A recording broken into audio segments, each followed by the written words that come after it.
벨지익 신앙고백 제19조 그리스도의 한 위격 속의 두 본성.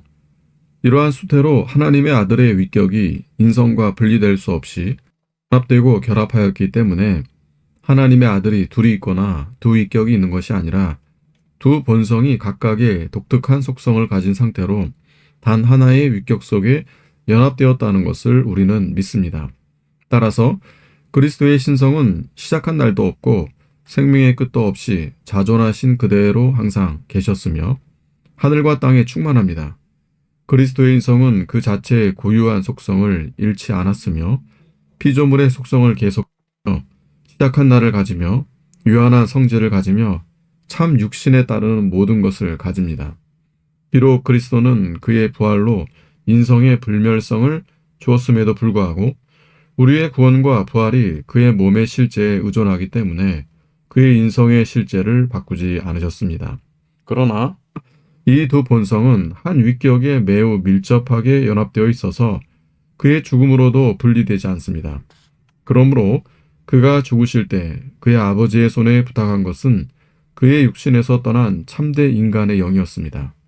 동시에 그의 신성은 무덤에 누워있을 때조차도 항상 그의 인성과 연합된 채로 있었으며 그의 신성은 비록 그것이 얼마 동안 그렇게 분명하게 나타나지 않았을지라도 그가 유아였던 때 그 안에 있었던 것과 똑같이 그분 안에 항상 있었습니다.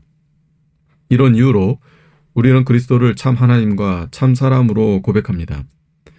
그리스도는 그의 권능으로 죽음을 정복하시기 위해 참 하나님이시며 육신의 연약함을 따라 우리를 위해 죽으시기 위해 참 사람이십니다. 참 하나님이요 참 사람이신 그리스도. 앞서 벨지익 신앙고백 제17조에서는 구약의 성도들에게 구원자가 약속되었다는 것에 대해서 살펴보았고 제18조에서는 약속에 신실하신 하나님께서 약속대로 우리에게 유일하고 영원하신 독생자를 보내주셔서 그리스도께서 이 땅에 사람으로 오신 성육신에 대해서 살펴보았습니다. 이제 벨지익 신앙고백 제19조는 그리스도가 어떤 분이신지에 대해서 가르치고 있습니다. 그리스도인들은 우리가 믿는 예수님이 어떤 분이신지를 바로 알아야 합니다. 그래야 예수님을 바로 믿을 수 있습니다. 우리가 예수님에 대해서 바로 알기 위해서는 크게 두 가지를 알아야 합니다. 첫째는 예수님이 누구신지를 알아야 합니다. 이것을 가리켜서 보통 예수님의 위격이라고 말합니다. 우리는 예수님이 어떤 분인지 예수님의 정체를 잘 알아야 합니다. 둘째는 예수님이 하신 일이 무엇인지를 알아야 합니다. 이것을 가리켜서는 예수님의 사역이라고 말합니다. 우리가 예수님의 사역을 잘 알아야 하는 이유는 예수님께서 하신 일은 모두 우리의 구원을 위한 일이었기 때문입니다.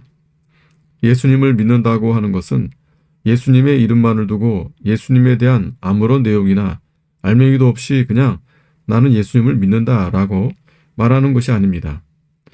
우리가 예수님을 믿는다고 할 때에는 예수님의 위격과 사역에 대한 내용을 가지고 예수님을 믿는 것입니다. 그것이 예수님을 믿는 것이고 예수님의 이름을 믿는 것입니다. 그러므로 우리는 예수님이 어떤 분이시며 예수님이 우리를 위하여 어떤 일을 행하셨는지를 바로 알고 예수님을 믿어야 합니다. 벨지익 신앙고백 제19조는 그리스도의 위격에 대한 조항입니다. 그리스도는 어떤 분이십니까?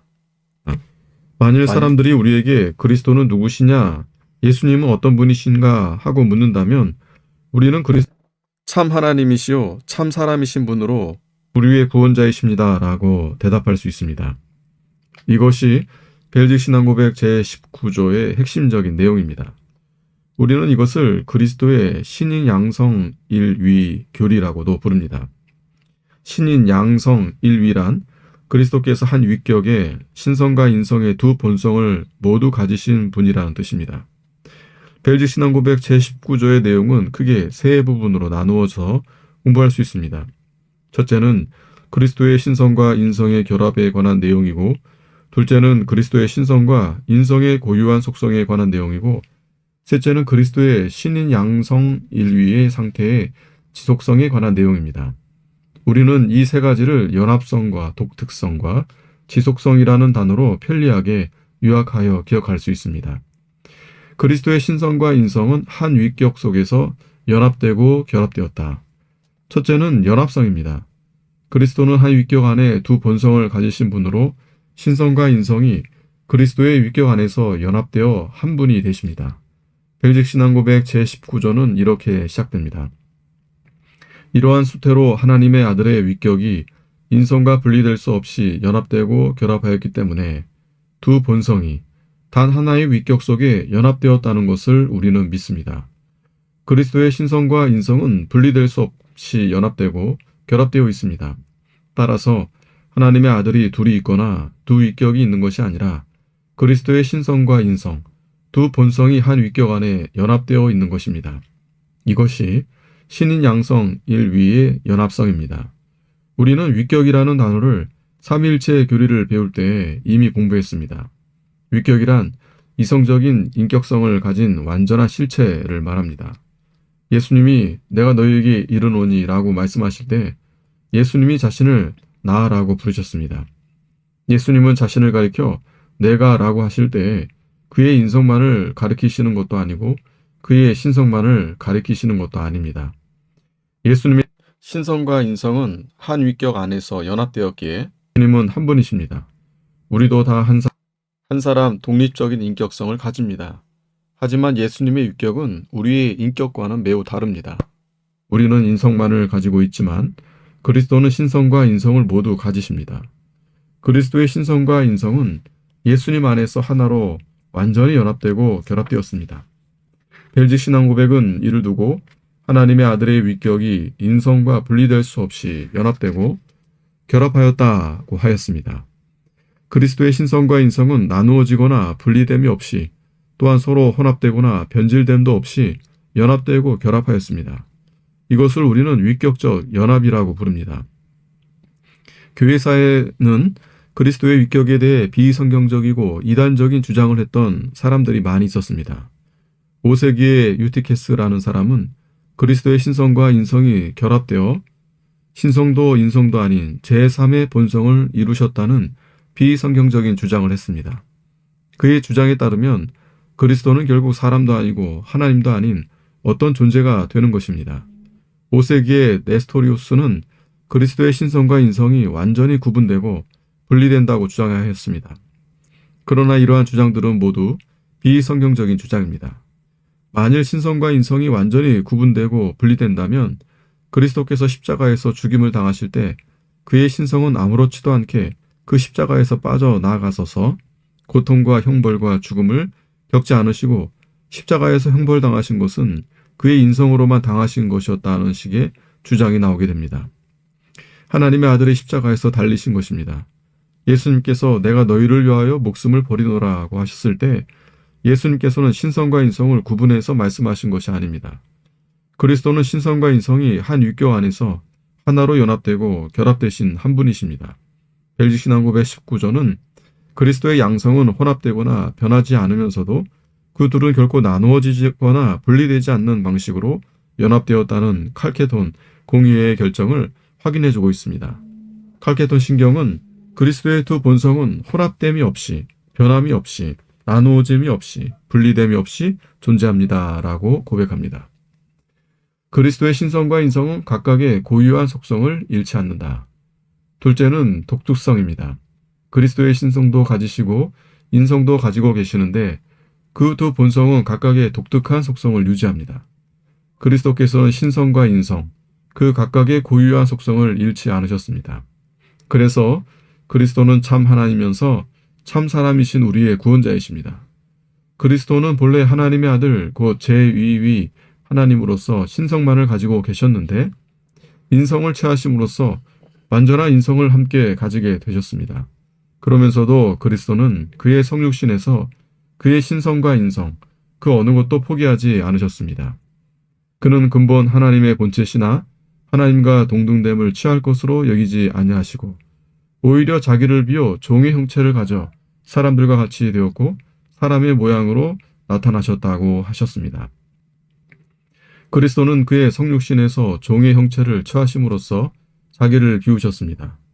자기를 비우셨다는 것은 그의 신성을 버리시고 인성만을 가지셔서 순전히 사람이기만 하셨다는 뜻이 아니라 그리스도께서 도저히 취하실 수 없는 어떤 것을 취하심으로써 자기를 아무것도 아닌 자처럼 낮추셨다는 뜻입니다.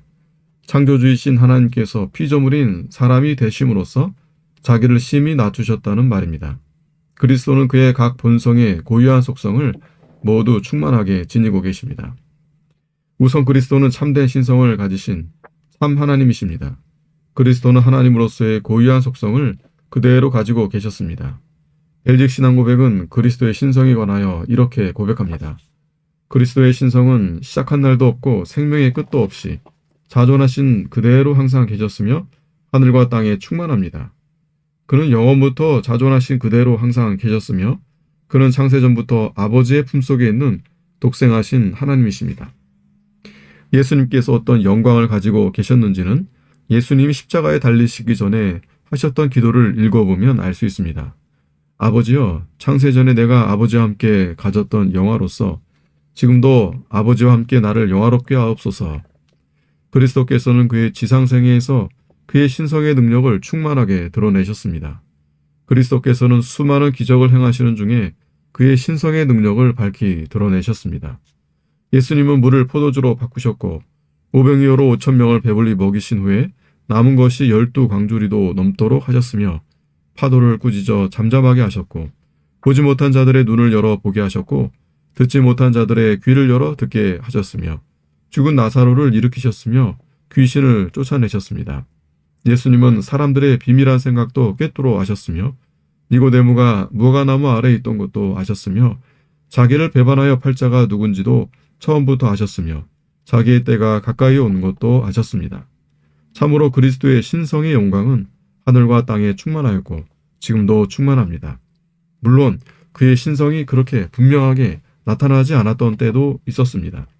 벨직 신앙 고백 제19조가 말한 대로 그리스도의 유아 때에 그의 신성은 분명하게 나타나지 않았습니다. 하지만 그때에도 여전히 그의 신성은 구분 안에 항상 충만하게 있었습니다. 그러므로 예수님은 참 하나님이십니다. 사도 바울은 그리스도의 하나님 되심을 이렇게 선포했습니다.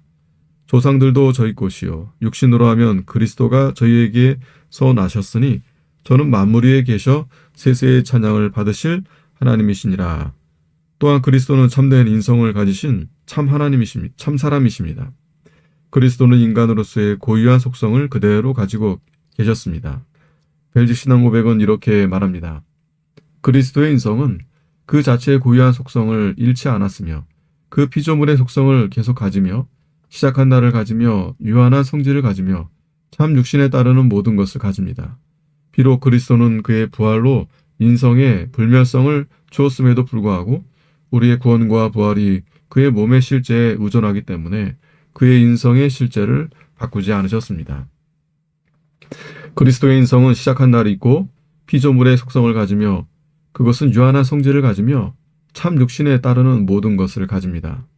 예수님은 그의 육신으로는 다윗의 혈통에서 나시되 갓난아기로 태어나셨으며 그 키가 자라셨으며 배고픔, 목마름과 피곤함을 느끼셨습니다.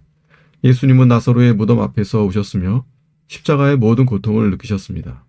예수님은 인간의 몸뿐만 아니라 이성적인 영혼을 가지셨습니다. 따라서 우리는 예수님이 인간의 육체만을 취하셨고 영혼의 자리에 그의 신성을 채워 넣으셨다고 하는 아폴리나리우스의 이단적인 주장을 배역합니다. 우리는 이미 벨직 신앙 고백 제18조에서 그리스도께서는 참 사람이 되시기 위해서 육체와 관련된 인성만 취하신 것이 아니라 인간의 실제의 영혼도 취하셨다는 사실을 살펴보았습니다. 예수님께서 십자가에서 아버지여 내 영혼을 아버지 손에 부탁하나이다 라고 부르셨을 때 예수님은 자신의 영혼을 부탁하신 것입니다. 이 기도를 하신 예수님께서는 다 이루었다고 말씀하신 후 머리를 숙이시고 영원히 돌아가셨습니다. 그리스도는 완전한 인성을 취하신 참 사람이시지만 죄는 없으신 분입니다. 그러므로 벨직 신앙 고백은 아타나시우스 신경의 고백을 계승합니다. 아타나시우스 신경은 그리스도를 이렇게 소개합니다. 또 그분은 아버지의 실체에서 나오시고 창세전에 출생하셨으니 하나님이시고 자기 모친의 실체에서 나오시고 세상에서 태어났으니 사람이십니다. 완전한 하나님이시고 이성적 영혼과 인간의 육이 공존하시니 완전한 사람이십니다. 그리스도의 위격적 연합은 계속되며 지속된다. 셋째는 지속성입니다. 그리스도의 위격적 연합은 그의 성육신 이후 계속되며 지속됩니다. 그리스도의 두 본성, 즉 그의 인성과 신성은 절대로 서로 분리되거나 따로 나뉘지 않으며 그 연합은 지속됩니다.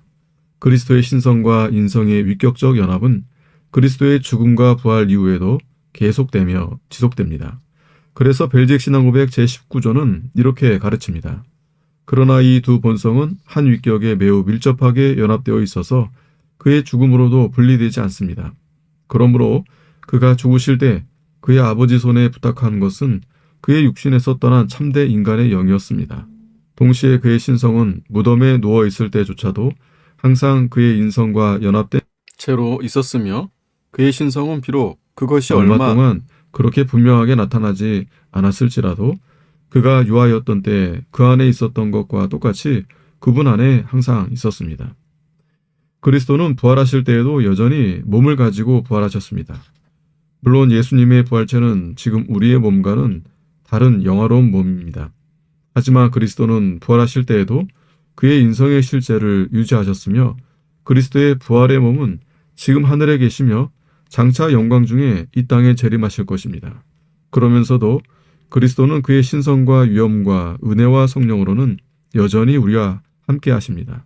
어떻게 지금 그리스도의 몸은 하늘에 계시며 그리스도의 신성은 우리와 함께 계실 수 있는지에 대해서 하이델베르그 요리문답은 이렇게 대답합니다. 신성은 아무 곳에도 갇히지 않고 어디나 계십니다. 그러므로 신성은 그가 취하신 인성을 초월함이 분명하며 그러나 동시에 인성 안에 거하고 인격적으로 결합되어 있습니다. 그리스도는 참 사람이시면서 또한 참 하나님이시기 때문에 그는 하나님의 모든 신성의 속성을 가집니다. 예수 그리스도의 신성과 인성이 한 인격에 연합되어 존재하며 활동하는 신비를 우리는 완전히 이해할 수 없습니다. 우리는 인간의 몸과 영혼이 한 인격으로 연합되어 존재하며 활동하는 것도 다 이해하지 못합니다. 하지만 우리는 인간이 영육의 연합체인 것을 믿습니다. 마찬가지로 우리는 그리스도의 신성이 그의 인성과 연합되고 결합되어 있음을 믿으며 또한 그의 신성이 그의 인성에 매여있지 않고 초월하시는 것도 믿습니다. 그리스도의 위격적 연합이 우리에게 가져다주는 위로. 그리스도께서 참 하나님이시오 참 사람이시라는 사실은 우리에게 복음입니다. 벨직 신앙고백 제19조는 그는 그의 능력으로 죽음을 정복하시기 위해 참 하나님이시며 라고 고백합니다. 그리스도는 그의 권능으로 죽음을 정복하시기 위하여 참 하나님이셔야 했습니다. 그리스도는 그의 신성의 권능으로 하나님의 진노의 짐을 그의 인성에 짊어지시고도 침몰되지 않고 오히려 의와 생명을 획득하여 우리에게 돌려주실 수 있으셨습니다. 신성의 능력을 지니신 분이 아니라면 하나님의 진노를 감당할 수 없습니다. 그러므로 우리는 우리의 중보자와 구원자이신 그리스도께서 참 하나님이신 것을 인해 참으로 안심하며 감사해야 합니다. 또한 벨직 신앙고백 19조는 육신의 연약함을 따라 우리를 위해 죽으시기 위해 참 사람이십니다 라고 고백합니다. 그리스도께서 죄가 없으신 참 사람이셔야 했던 이유는 하나님의 의는 죄 지은 인간이 죄값 치르기를 요구하나 누구든지 죄인인 사람으로서는 다른 사람을 위해 값을 치를 수 없기 때문입니다. 다시 말하자면 그리스도는 하나님의 공의를 만족하게 하여 우리를 죄에서 구원하시기 위하여 참 사람이면서 의로우신 분이어야 했습니다.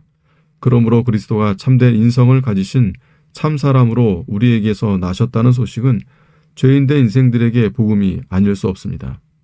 우리는 우리의 중보자와 구원자이신 그리스도께서 참 사람이신 것을 인해 또한 안심하며 감사해야 합니다. 이런 이유로 우리는 그리스도를 참 하나님과 참 사람으로 고백합니다. 기독교의 핵심은 그리스도입니다. 기독교의 핵심은 그리스도가 누구신가 하는 질문에 어떻게 답하느냐에 달려 있습니다. 그리스도가 참 하나님이시자 참 사람이시라는 사실에 우리의 구원이 달려 있습니다. 그리스도께서 하나님으로서 사람이 되신 것이 복음의 핵심입니다. 참 하나님으로서 인성을 취하여 참 사람이 되신 우리의 구원자 그리스도를 찬양합시다. 근본 하나님의 본체이시만 하나님과 동등됨을 취할 것으로 여기지 아니하시고 오히려 자기를 비워 종의 형체를 가지시고 죽기까지 순종하심으로 우리가 받아야 할 모든 하나님의 진노와 저주를 대신 받으시고 죽임을 당하신 주님, 그의 신성의 능력으로 사망의 권세를 이기신 그리스도의 위격과 사역에 대하여 더 잘 알아가고 더 굳게 믿게 하여 주시옵소서. 그리스도를 우리의 유일한 구원자와 중보자로 더욱 굳게 붙들고 살아가게 하여 주시옵소서. 예수님의 이름으로 기도하옵나이다. 아멘.